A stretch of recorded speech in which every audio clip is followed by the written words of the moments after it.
प्रिय कलीसिया, सबको जय मसीह की प्रेज द लॉर्ड। आइए आज के डिवोशन के लिए प्रार्थना करते हैं और एक शुभ अवसर परमेश्वर दिया हमें ताकि हम उसकी सुन सके, ग्रहण कर सके। आइए प्रार्थना करते हैं। जीवित और पराक्रमी परमेश्वर पिता, प्रभु यीशु मसीह के नाम से तेरे दया के सिंहासन के पास आते हैं। तू धर्मी है, तू सच्चा है, तू करुणामय और दयालु है, तू प्रेमी है, सभी से तू प्यार करता है, चाहे वो कैसा भी इंसान क्यों ना हो। पिता, आज हमारे देश के लिए प्रार्थना करते हैं। आपकी अनुग्रह, आपकी दया बनाई रखिए और आपका प्रेम दीजिए प्रभु यीशु।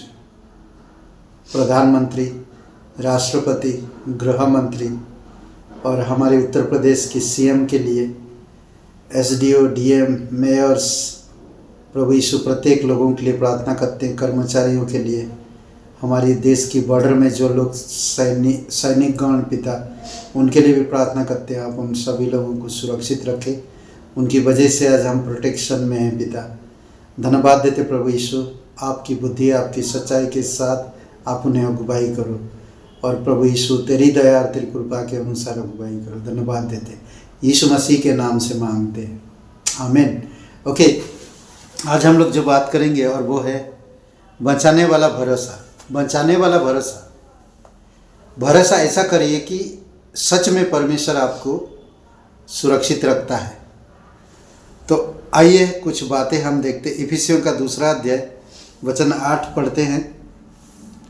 क्योंकि विश्वास के द्वारा अनुग्रह ही से तुम्हारा उद्धार हुआ है और वह तुम्हारी ओर से नहीं वरन परमेश्वर का दान है। विश्वास के द्वारा अनुग्रह ही से हमारा उद्धार हुआ है और ये परमेश्वर की ओर से दान है। हम योग्य नहीं थे उद्धार पाने का, बट परमेश्वर ने आपको मुझे बचाने के लिए अनुग्रह दिया और वो अनुग्रह आपको मुझे यीशु के पास ले गया और यीशु जो कार्य पूरा किया है उस पर हमें यकीन करने पर अगुवाई किया। अनुग्रह आपको वो चीज़ें देता है जो आप हकदार नहीं थे, उन चीज़ों को आपका जीवन में हकदार बनाता है। तो हम दंड के योग्य थे, अनुग्रह हमें उद्धार दिया। हम स्वर्ग के योग्य नहीं थे, नरक के योग्य थे, पर अनुग्रह स्वर्ग तक हमें पहुंचाया। कुछ बातें आज हम देख सकते हैं, ये परमेश्वर की ओर से होता है। आज अगर आप और मैं भी सच्चे दिल से परमेश्वर की वचन पे, परमेश्वर की आज्ञाकारिता में बढ़ते हैं, परमेश्वर की अनुग्रह में बढ़ते हैं, परमेश्वर की वचन और सिद्धांत में बढ़ते हैं, तो हर समय परमेश्वर आपको बचाएगा। अद्भुत परमेश्वर है। तो कुछ बातें हम देखते हैं। रोमियो का 10:17 में भरोसे का अपना आधार है। एक भरोसे का आत्मा अपना आधार है। भाई, आप अनुग्रह पर विश्वास किए तभी आपका उद्धार हो गया। भरोसा किया ना।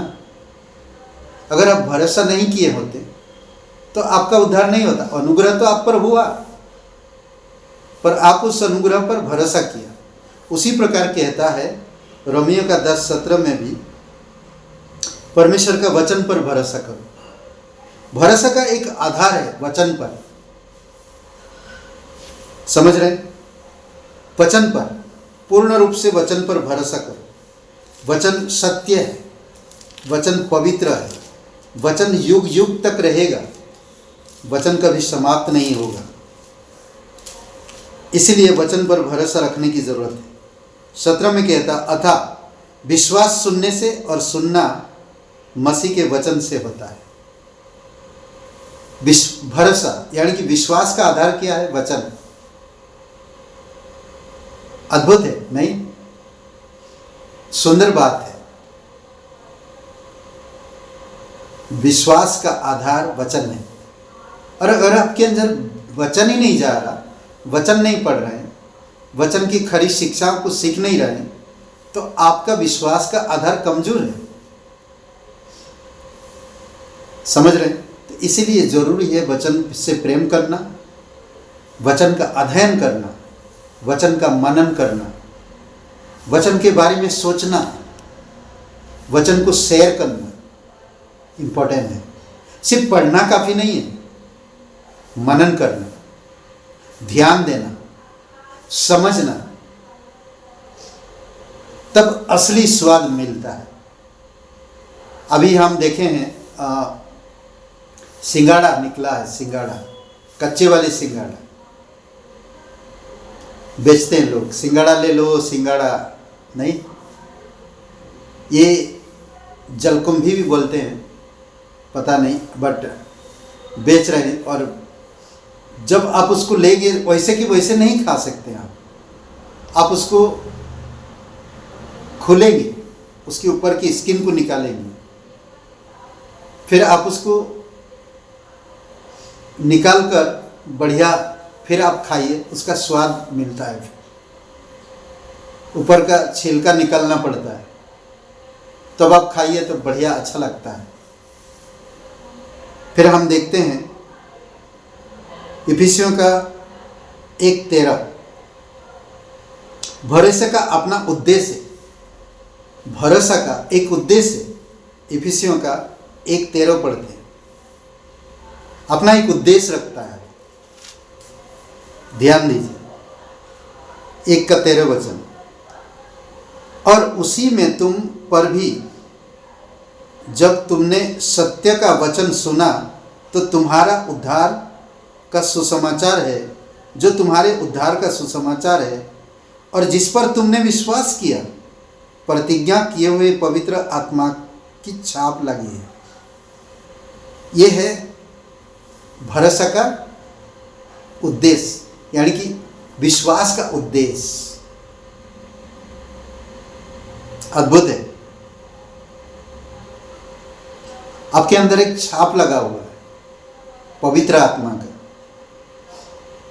देखेंगे कहीं पर भी आप लेटर वगैरह कुछ भेजते हैं, उसके लिए एड्रेस लिख के आपको मोहर लगाना पड़ता है, छाप एक देना पड़ता है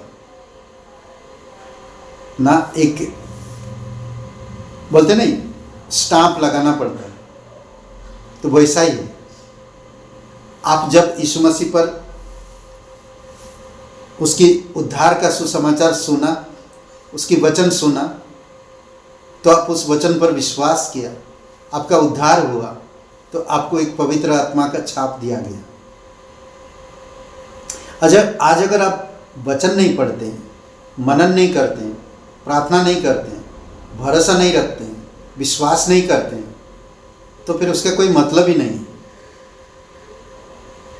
ओके, भरोसा का अपना आधार परमेश्वर का वचन, भरोसा का यानी कि विश्वास का अपना उद्देश्य परमेश्वर का पुत्र यीशु मसीह,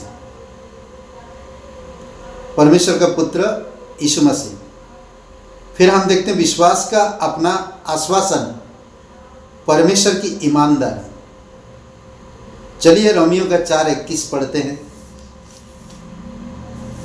रोमियो का 4:21, 4:21। इसमें कहता है, और निश्चय जाना कि जिस बात की उसने प्रतिज्ञा की है वह उसे पूरा करने में भी सामर्थ है। परमेश्वर की ईमानदारी पर, परमेश्वर की ईमानदारी की, परमेश्वर की वचन पर, परमेश्वर जो बोलता है उसे पूरा करता है, सामर्थ्य के साथ पूरा करता है। हम उस पर यकीन करते हैं, हम उस पर भरोसा करते हैं।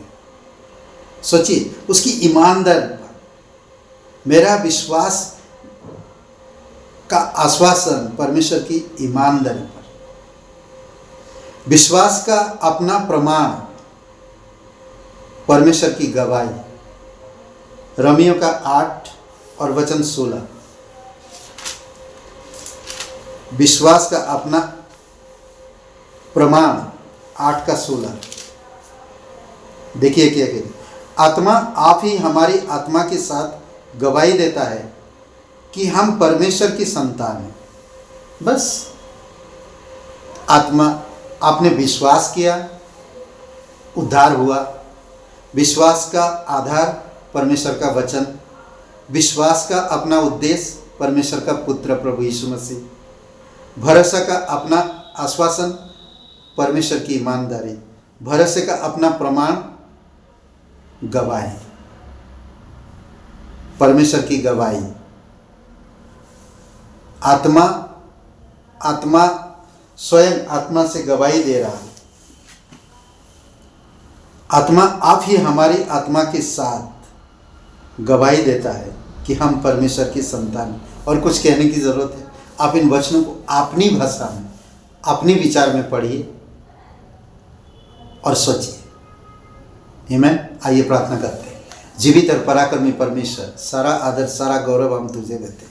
स्वर्ग और पृथ्वी बनाने वाला पिता, प्रत्येक भाई बहनों को अभिषेक करो प्रभु यीशु। जो विश्वास करते हैं पिता वचन पर, आपकी ईमानदारी पर, जो आपकी वचन को कम ना आके, आपकी सामर्थ्य को, आपकी ईमानदारी को, आपकी अद्भुत योजना को, उद्देश्य को प्रभु कम ना आके प्रत्येक लोगों को आशीषित करिए पिता।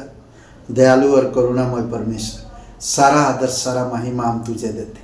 जो कमज़ोर है उन्हें बल दीजिए, जो लोग पढ़ नहीं पाते हैं वचन, जो सुनते हैं प्रभु यीशु आप उन्हें सामर्थ दीजिए। तेरी आत्मा के द्वारा सोच विचारों को खोल दीजिए प्रभु यीशु। आप उन्हें समझ और बुद्धि के साथ अगुवाई करिए, स्थिर रह सके, विश्वास में आगे बढ़ सके, यीशु के नाम से आमीन। ब्रदर एंड सिस्टर सबको जय मसीह की। Praise the Lord. शुभ रहे दिन आपका। बहुत बहुत धन्यवाद।